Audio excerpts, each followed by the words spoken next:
welcome to the Festival of Storytellers.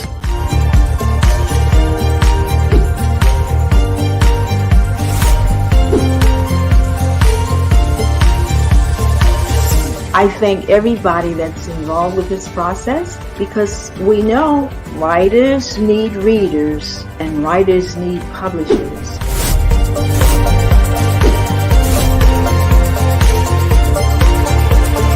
Experience is not about the publisher, it is about us, the authors.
Hi, everybody. I'm Dave Tuttle, the author of Soul License Tips and Tales. And if I can't pronounce my words very well, it's because I just came back from the dentist and part of my mouth is numb.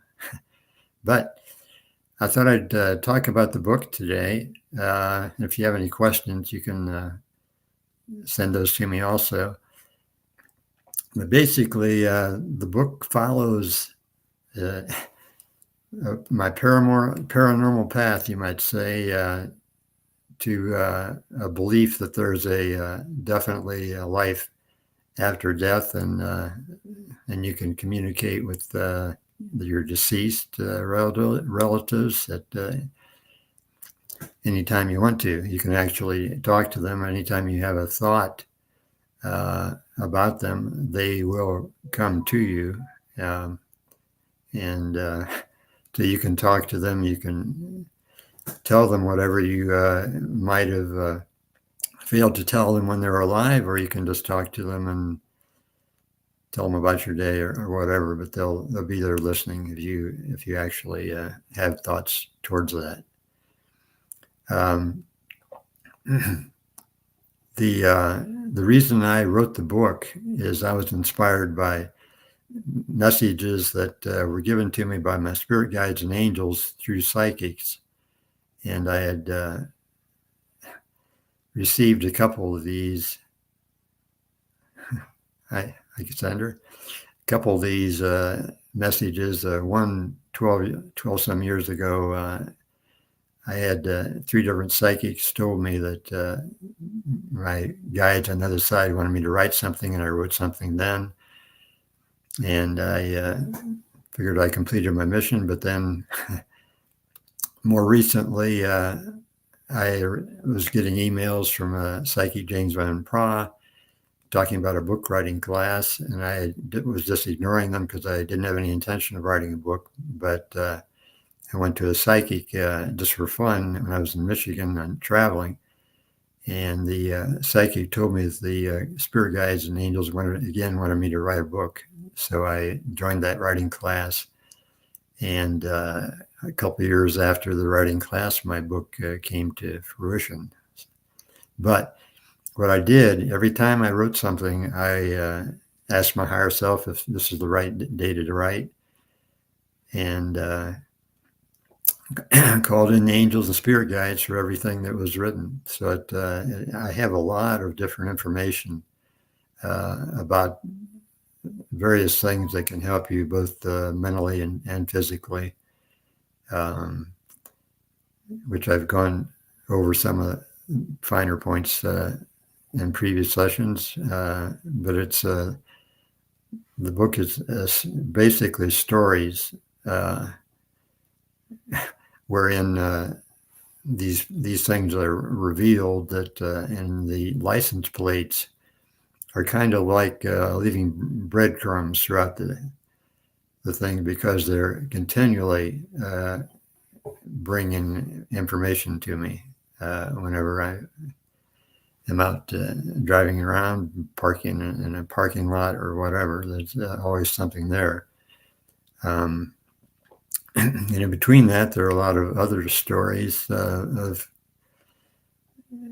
meeting with deceased relatives and psychic readings and just in normal life what things have happened that provide for some entertainment and a lot of information. So I think you'll enjoy it.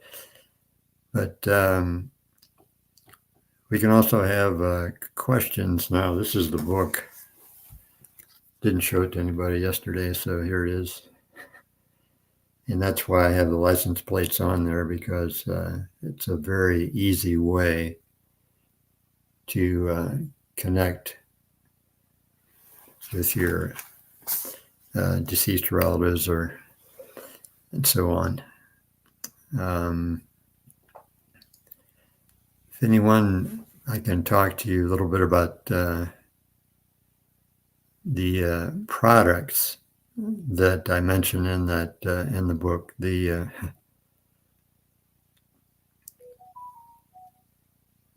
Okay, Mia has asked, why did I focus specifically on license plates? Basically because that's the way they were talking to me, through license plates. I didn't before that. I'd go into psychic readings and things, and had shivers or something if you could tell that some relatives around you, or smells, or any number of things. But the license plates are the most easily observable messages you can get on a daily basis when you're out and about. And it's it's a fun thing to just have throughout your life. It's nothing you have to go get or you're particularly looking for, but they're always there. And it's fun to just see people that you've loved and had fun with in the past coming to visit. So that's why the licenses are something that you can do without going to a psychic or things. But and getting thank you, Chad.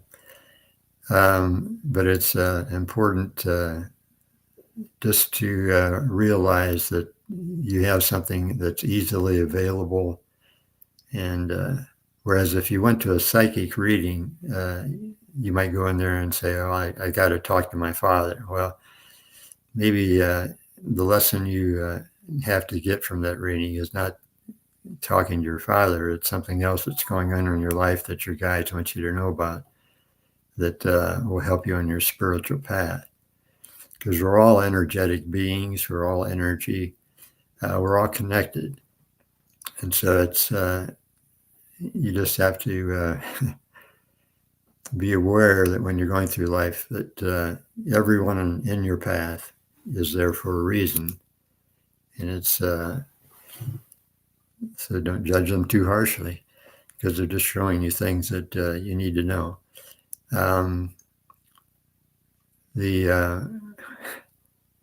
Let's see. Oops. The psychic readings, of course, are fun. And I, early on, I was just, I'd take a 15-minute reading anytime I saw one, just because they are entertaining, and they give you some information that you weren't aware of, or they're patting on your back because you're doing a good job at that time. One psychic in Boise even told me that about 10 years ago that my my mission was done and I could just relax. Well, I didn't think that was correct, but it's nice to know I'd accomplished something prior to whatever I'm accomplishing now or whatever. But it's entertaining. And if you ever get to Sedona, Arizona, they have a lot of psychics there. And I'm sure in different home areas, they have people that are psychic that can give you a good reading if you want one. So, hi, Genevieve.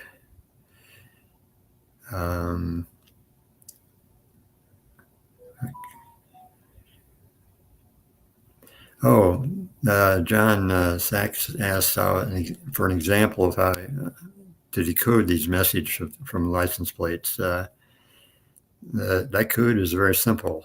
They can be birthdays, birth dates, the year of the birth, the year of a graduation, the year of an anniversary. They can be your birthday. They're saying hi to you. Either the date and the month or the year and so on. Just a couple of days ago, I was driving up behind a bus after, and it had the exact year on the license plate that my father was graduating from high school, which was a historical moment, not only for my father, but for the world at that particular time. So that was kind of fun. But it's they always come up with entertaining ways to contact you. They're very creative, and you can. It's not a science you have to study. You can just observe and see how that combination of letters and numbers relates to you.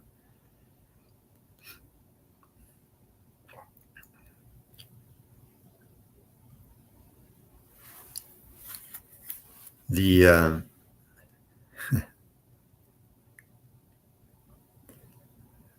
mystical organ behind you there with that light shining on it, that's I should play you a song, but I've forgotten how to play it.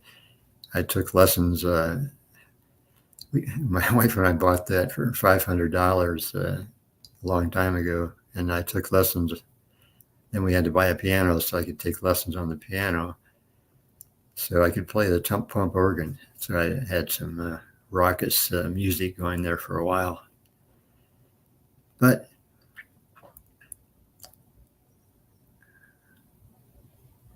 okay, spirit guides. Yes, I believe in spirit guides. What are their influence people's lives? They basically they guide you on a daily basis.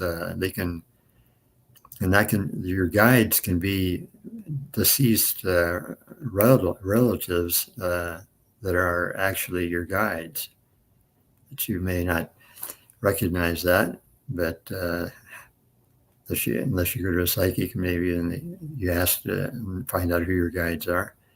Your angels guide you and protect you, and your guides guide you as the best they can, just by you putting things in your way. Synchronicities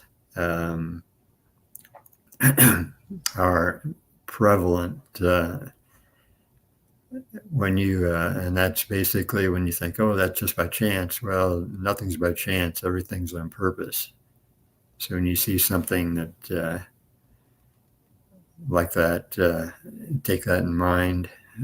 We've had many synchronicities just on our one use of astrocartology, which in astrology is excuse me, where they use they look at your chart, and they whatever is in your chart on your birth day, they take the ley lines of the planets according to that, and they can put you in a position of where it would be the best place in the world for you to live.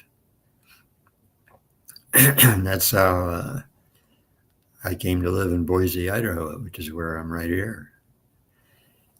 And it's been very beneficial, a lot of fun.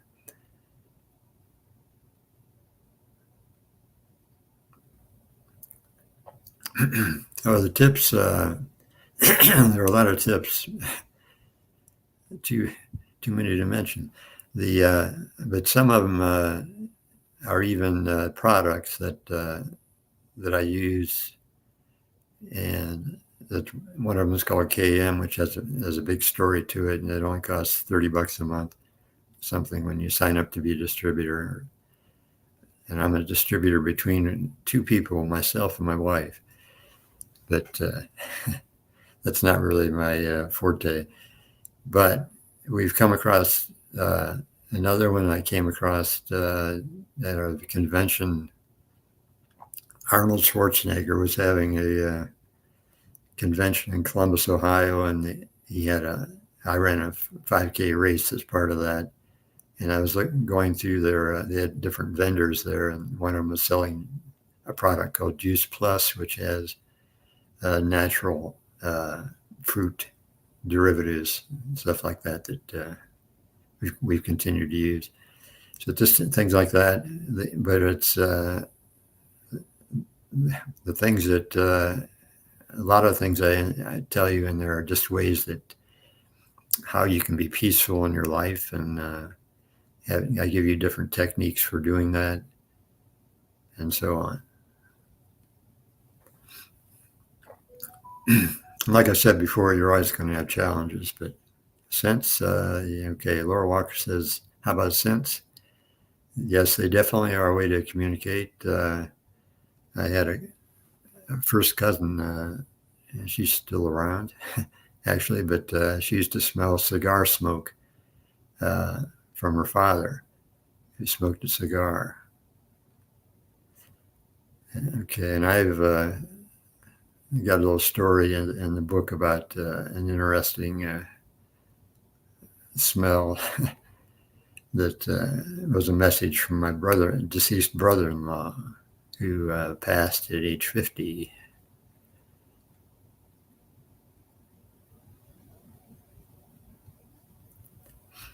So they're always trying to communicating, flickering lights, smells.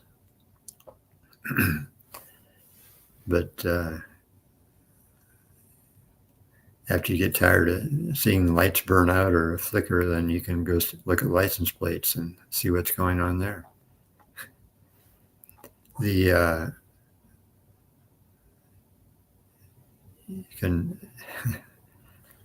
if you go, a lot of these things are brought to you. For instance, my wife was a special reading teacher, and she was in a bookstore, and a book fell off the shelf, and she picked it up, and it was about a different type of reading that she had never heard of before. And in the last couple of years of her career, she helped many kids who were very deficient in reading, that had not been reached by your regular ways of doing it. And so spirits often guide you in that direction. When things happen, you're getting direction from the other side.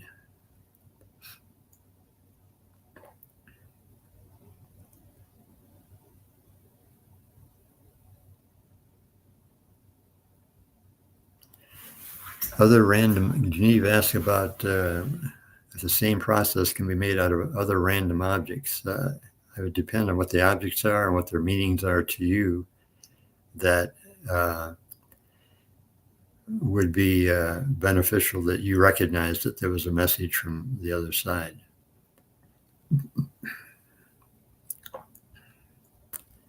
Cassandra asked about the horror movies that bank on these phenomena and conveying do you think they convey the wrong message? Yes, I do. The James Van Praagh, the psychic, had a show on a long time ago that he would get messages from people from the other side for the audiences, and he was very good at it. But he eventually had to stop that left the show because the producers and directors wanted him to move in a way that would inspire fear, or make it a little more exciting for people. But the excitement is knowing that there's no death and there's somebody on the other side. You're home. But in the movies, they always play up the negative stuff because that sells more tickets. You can have a movie out there that talks about how life is, how the other side has been verified in a number of different areas. And they'll never get broad circulation because they're just not terrifying. And people think, oh, that's not true. They won't even bother taking a look at it. But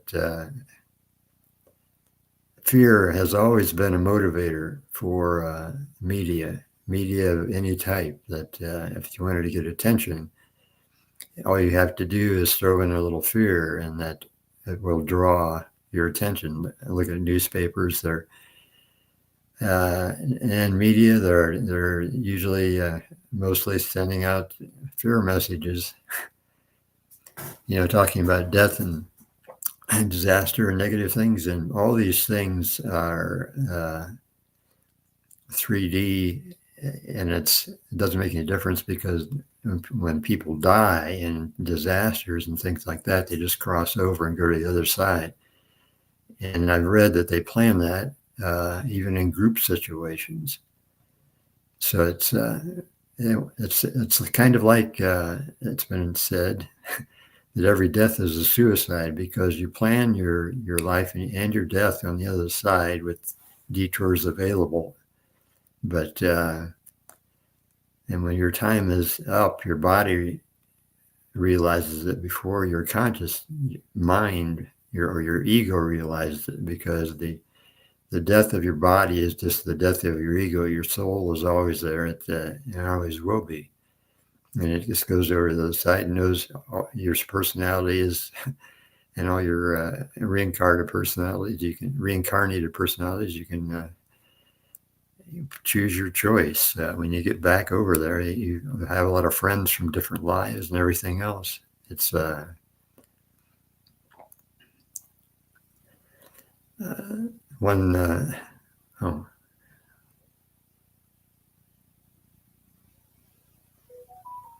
if they don't believe in astrology, do you think they can be detrimental to our lives? Leonard Brown asked me this.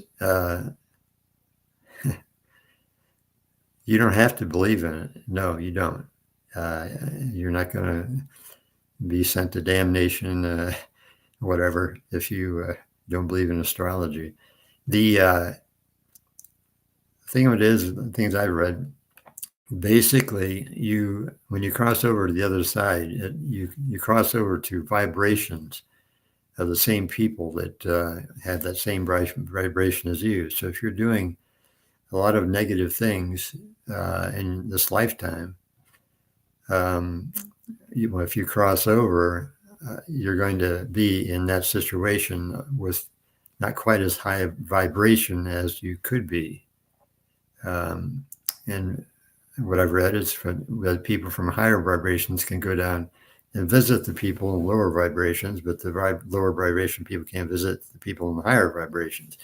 And all it is, it's not hell. It might be considered hell to the people in the highest vibrations, but the people in the other vibration, they're used to living in that vibration. So that whatever they think, that's what they'll get. So you need to be careful about your thoughts and your judgments, and just some light and love and forgiveness to situations, and you'll be a lot better off, and so will the planet, because you have to start all this and with you and your immediate group around you and your friends and your neighbors and everything else. Everybody's here to teach you a lesson. So, as with the world situations, there are unbelievable stuff going on, but it's all for the good eventually. And people some people actually decide to come back as and have some of these things happen to them, and so it's yes, your personality stays with the soul. You don't lose your personality. You don't lose any of your reincarnated personalities, but you actually, and when your relatives meet you when you cross over, they will they can either, when most people cross over, they just become about the age of 30 or something, but they can when they greet you, they can come back as they're looking at as their persona when they died, or if so you'll recognize them if you didn't recognize them when they were younger. But it's when you get on the other side, you can create anything you want. You can decide to rest for a while, or you can study. Great halls of learning are over there. And everything is telepathic, but it's not sitting in a, well, whatever. But yeah, it's just you have all the options, and you chose to be here. I mean, if you're having a bad time of that, just try and change your thoughts, and things will get better. Because good thoughts lead to more good thoughts.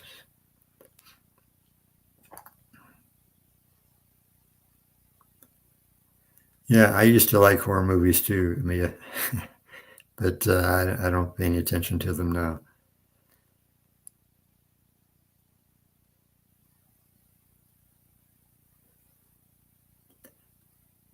Okay.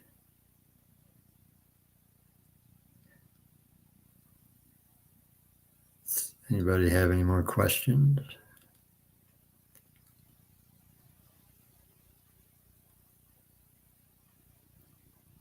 There are a lot of things when you get to, as you go on your spiritual path and you raise your vibration, things that you would enjoy, you know, and now you wouldn't enjoy, because I don't enjoy seeing negative movies anymore.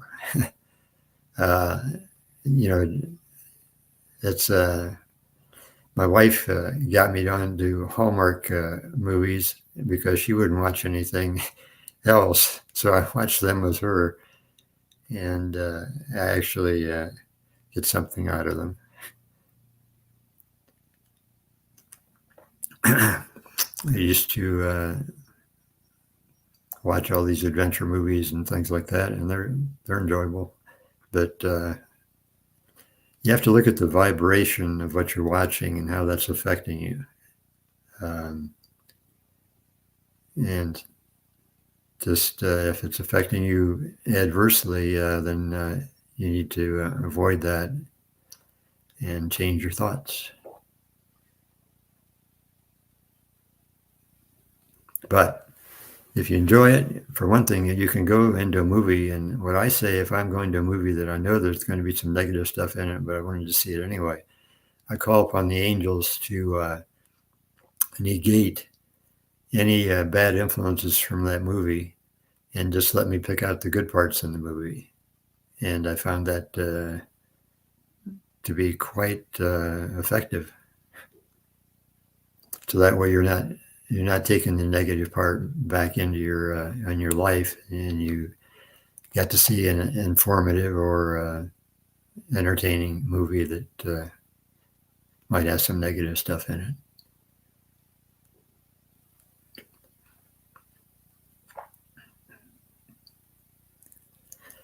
Oh, well, Rosemary, she's asking how would you describe people with high vibration, low vibration? Well, if you're loving and kind to people, and help people out when you can, don't judge people. Don't just use, for example, you don't have to be a Christian, but emulate Jesus. Just try to emulate a person that's is doing good things, or it's just when you read about Mother Teresa or something, and you don't, you can do this just with your family and so on. But I think we're out of time here, so I hope you enjoy my book and have a good life. Bye.